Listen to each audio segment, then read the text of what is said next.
vous êtes dans le gouvernement. Oui.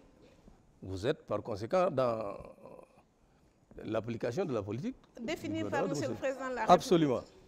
Et parmi les promesses qui nous avaient été faites par le candidat Macky Sall, il y avait en particulier le fait qu'il disait que les anciens gouvernants allaient rendre compte. C'est pourquoi il a réactivé la CREI. Tout à fait.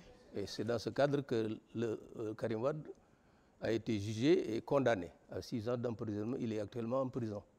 Mais au départ, ils étaient 25. Oui. 4 ans après, il est le seul, plus peut-être un Taïbou Ndiaye. Et les autres. Mais Taïbou n'est pas en prison, en tout cas. Et Taïbou n'est pas en prison. Il a été condamné, il est encore dehors. Il est encore dehors. Et parmi les 25 qui nous avaient été annoncés, bon, on n'en parle plus.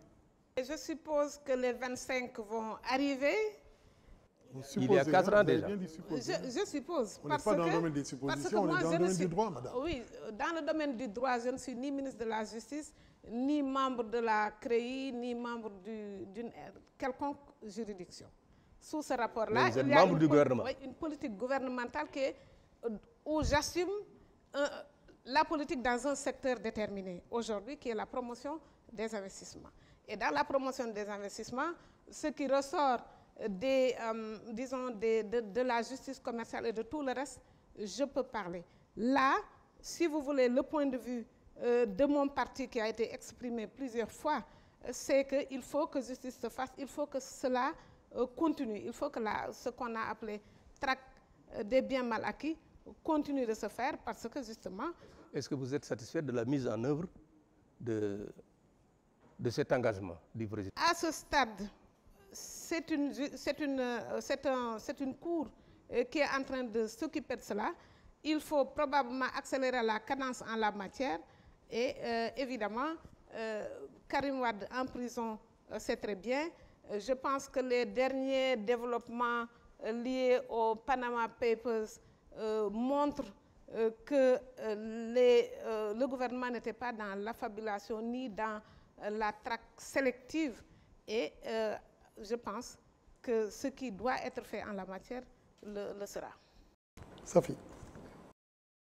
En fait, Madame le ministre, ça pose une question plus large de l'éthique dans la gouvernance. Bon, le Sénégal se targue d'être un modèle, ou en tout cas se positionne en modèle de gouvernance éthique.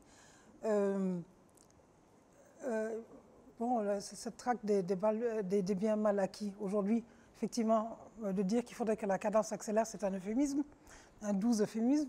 Vous parlez des Panama Papers, l'affaire Panama Papers.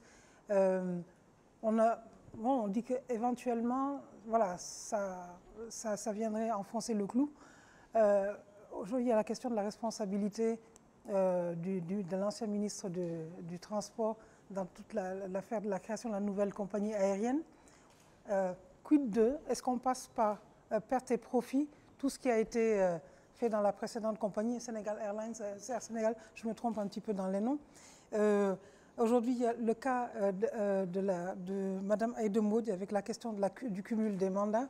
On a l'impression que les choses sont faites, que l'éthique est sélective. Alors aujourd'hui, quelle est la ligne du gouvernement pour se positionner en modèle de gouvernance éthique? Mais un modèle de gouvernance éthique sur l'affaire des tracts des biens mal acquis, je pense que c'est une question qui est posée au Sénégal, qui est posée à plein d'autres pays. Et si l'on se réfère à comment il est difficile justement d'accéder à l'information pour ce qui concerne, disons, les paradis fiscaux, l'on comprend les problèmes.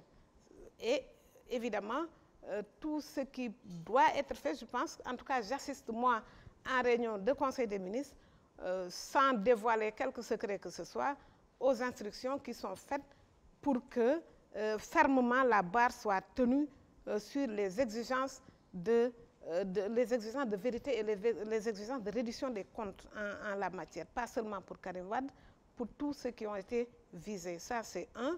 Deux, pour ce qui concerne Mme Aïda Mbodj, moi, je suis contre l'éthique sélective. Et je pense, c'est pas que je pense, mais j'assiste à des réunions, pas plus tard qu'au Conseil des ministres d'hier, où, évidemment, il faut que la loi s'applique. Maintenant, mon point de vue personnel, et qu'en la matière, on n'aurait pas dû attendre 1 an et demi après les élections pour faire appliquer la loi.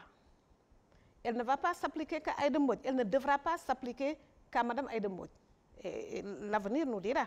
Si les autres personnes visées, je pense que le ministre de la Gouvernance locale est assez clair là-dessus, les autres personnes visées, fussent-elles de la majorité ou précisément de l'APR, devront subir la rigueur de la loi. Ça va se faire. Oui, mais c'est un effet avec beaucoup de retardement quand même. Ouais, hein. On dit quand même, cela, essayer de prendre toutes les précautions pour que tout le monde, tous les concernés soient sanctionnés. Vous mettez de l'eau dans mon moulin. Je dis qu'on n'aurait pas dû attendre maintenant pour le faire. Aujourd'hui, je pense que ceux qui devaient démissionner, Mme Aïda Mbodj et consorts, n'auraient pas dû attendre d'avoir dépassé le délai pour le faire. Et le gouvernement n'aurait pas dû attendre, le ministère de la Gouvernance locale n'aurait pas dû attendre tout ce délai-là pour faire appliquer la loi. Peut-être même qu'avant, disons, le ministère de la Gouvernance locale, les autorités administratives locales qui siègent dans ces collèges-là. Pour le cas de la compagnie aérienne, vous, Madame le ministre chargé donc de l'investissement, vous pensez que c'est un signal rassurant pour les investisseurs, la promotion de l'investissement, pardonnez-moi, c'est un signal voilà, un petit peu inquiétant pour les investisseurs éventuels de voir comment est-ce que voilà, la précédente compagnie est passée comme ça par perte et profit? Est-ce qu'elle est passée par perte et profit, la précédente compagnie? C'était une compagnie avec des actionnaires, l'État actionnaire et d'autres actionnaires. On constate que depuis quasiment que le gouvernement de cette seconde alternance est là, on adresse la question avec un dilemme particulièrement grave. Est-ce que véritablement, compagnie nationale, on doit la casser avec tous les emplois derrière. Nous avons là un passif qui nous rattrape pas seulement sur ce dossier. Il y a tout le passif, y compris sur les sociétés de handling, de trucs au sol, etc., dont les montages financiers, comme ceux de l'aéroport international Blaise Diagne, sont des montages qui cachent un certain nombre de pratiques pas très claires en termes, pas très claires, pas très transparentes. Et c'est contre tout ça qu'il faut aujourd'hui se battre. Et je pense que le gouvernement prend le temps de regarder les dossiers, de prendre des décisions. Ce sont quelquefois des décisions difficiles, mais disons, la garantie de transparence qui est derrière permet aux investisseurs de venir là-dessus. Parce que vous le savez, il y a un certain nombre de mécanismes qui ont été mis en place pour ériger la transparence en mode de gestion.